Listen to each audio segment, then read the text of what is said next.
Imaginemos dos objetos. Por un lado, una simple hacha de mano.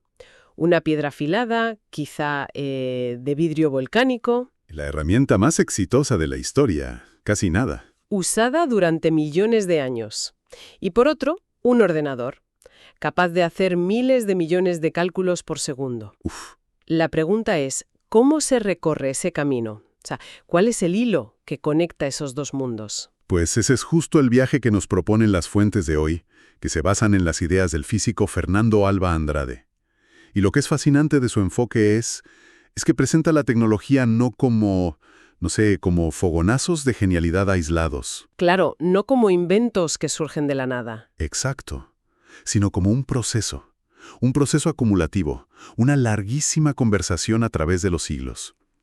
Una idea griega puede tardar 1500 años en dar fruto, pero el eco sigue ahí. Sam, o sea que no es una simple lista de inventos, sino la historia de cómo se ha construido el conocimiento.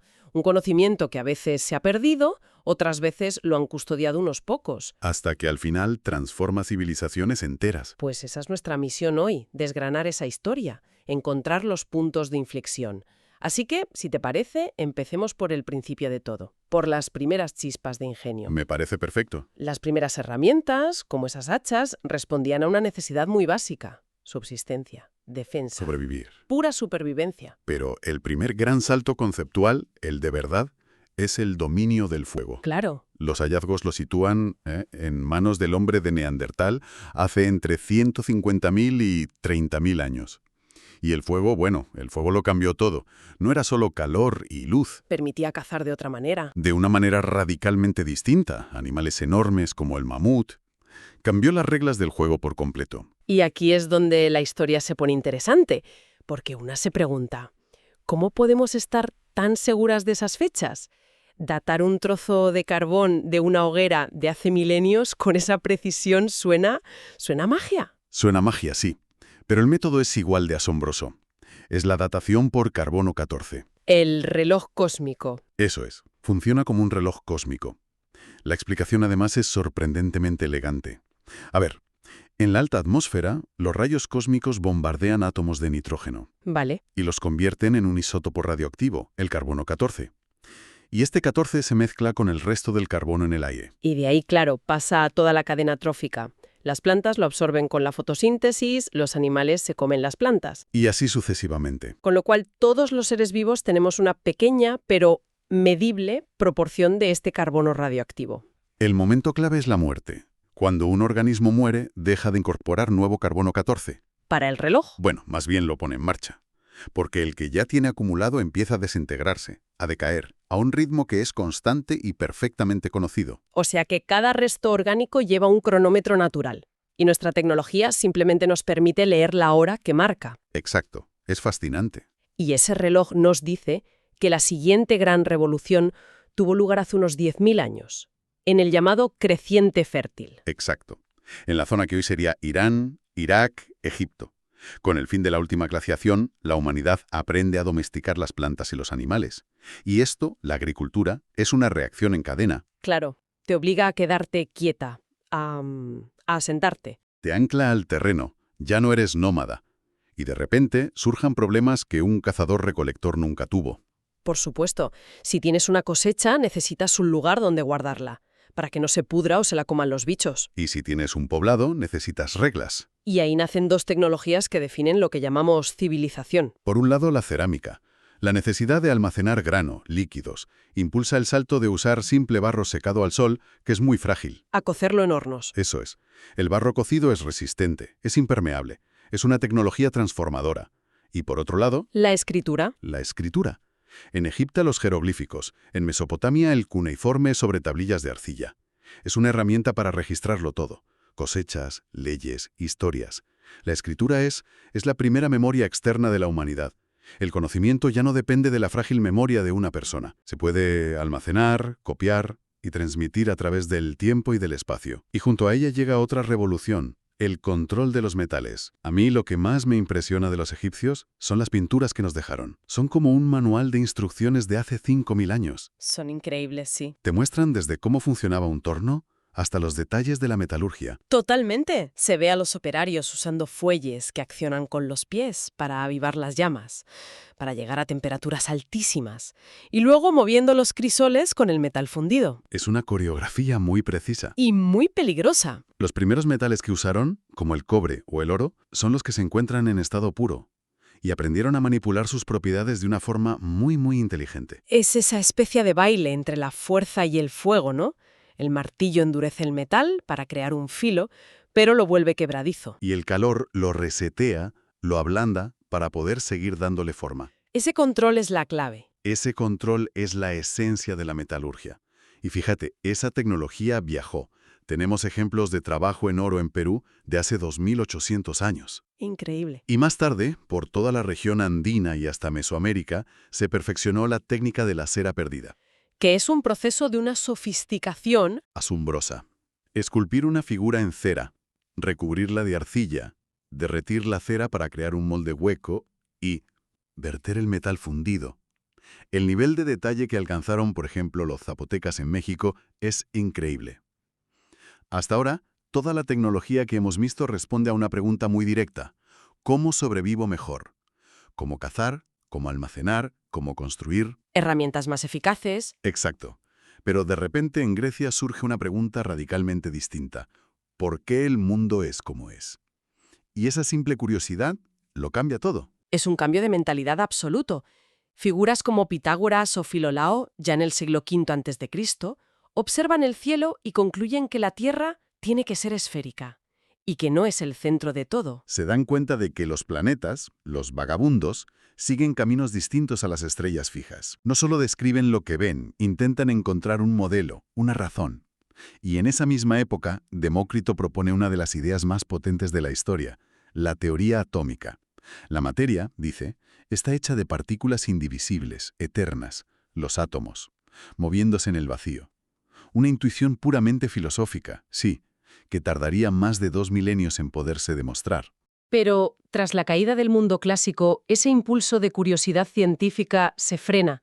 Se frena en seco en Europa durante casi 1000 años. De toda la Edad Media, el único avance mecánico realmente notable es el reloj de las grandes catedrales. Y su genialidad no estaba en el motor, que era simplemente un peso que caía. Es curioso porque suena contraintuitivo. La clave del reloj no era generar movimiento, sino frenarlo. Esa es exactamente la idea. Impedir que toda la energía del peso se liberara de golpe, ¿no? Exacto. La invención clave es el mecanismo de escape. Una pieza anónima, pero brillante, que regula la caída del peso, liberando la energía pulso a pulso, segundo a segundo. Aún así no eran muy precisos, ¿verdad? Para nada. Tuvieron que esperar a que Galileo descubriera las leyes del péndulo en el siglo XVII para poder regularlos con exactitud. Y durante toda esa larga noche en Europa, el conocimiento griego no se perdió. Sobrevivió gracias a un actor crucial que a menudo se nos olvida. Los eruditos del mundo islámico. Su papel fue absolutamente vital. No solo tradujeron y preservaron los textos griegos, indios, persas, Es que los estudiaron, los comentaron, los expandieron. y los mejoraron con sus propias observaciones en campos como la óptica, la astronomía o la medicina.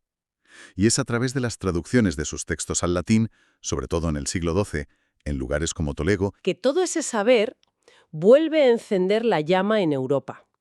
Prepara el terreno para el Renacimiento.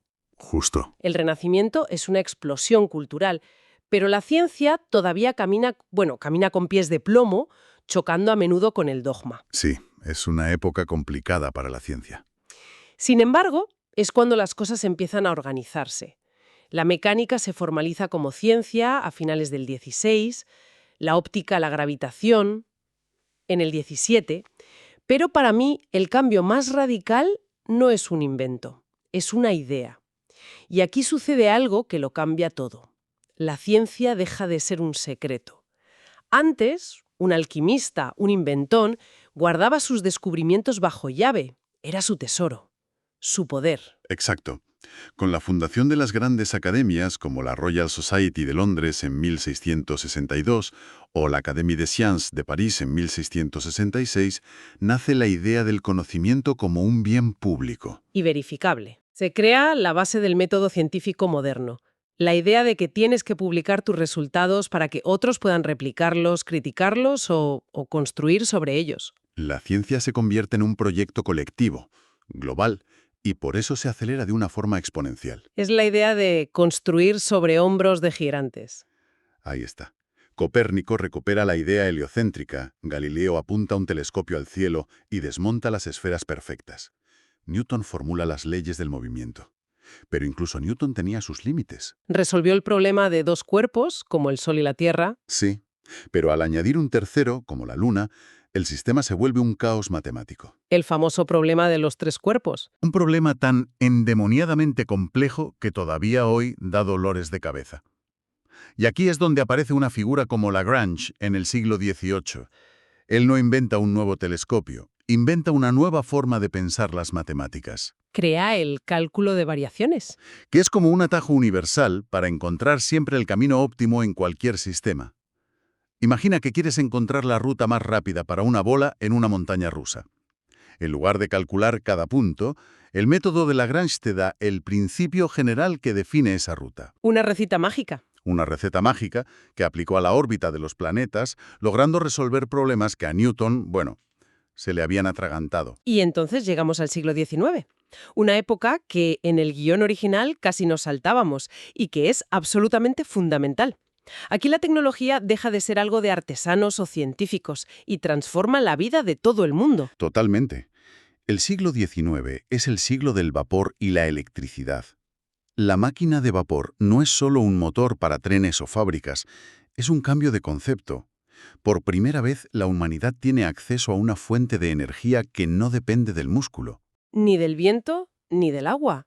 Es energía bajo demanda. Eso redefine el trabajo, la distancia, la producción, da forma a nuestras ciudades y a nuestra sociedad. Ver el rayo como algo divino a entender que son dos caras de la misma moneda. El electromagnetismo. Y eso abre la puerta a todo. El telégrafo, el teléfono, la luz eléctrica. El mundo se conecta y se ilumina. Y esta nueva física nos lleva directas al siglo XX, donde, como dicen las fuentes, los sentidos dejan de ser la principal fuente de información. La ciencia se adentra en dos mundos invisibles para nosotros.